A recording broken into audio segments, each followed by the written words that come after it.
Hi everyone, in front of me I've got Xiaomi F15 Pro and let me share with you how to enable the night light or eye comfort mode. So let's start with opening the settings and here scroll and find display and brightness. Then let's scroll down and enter reading mode and tap on the switcher to turn it on.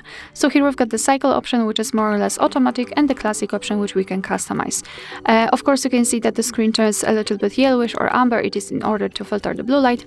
So let's enter this option to customize it. So here, thanks to the switcher, we can change the color temperature of that feature.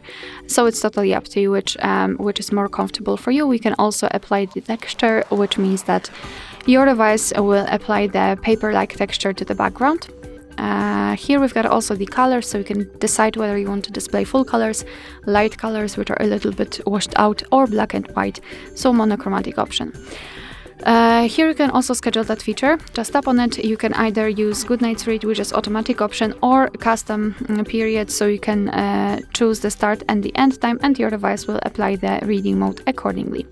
So this is the customization, and if you want to have much faster access to this option, simply unroll the top bar, and here let's find the eye comfort or the reading mode icon. If you cannot find it here, just tap on edit. So let's tap on this icon and the night light or eye comfort mode or reading mode will be applied, and tap on it again to turn it off. Alright, so that will be all. Thank you so much for watching. Please hit the subscribe button and leave the thumbs up.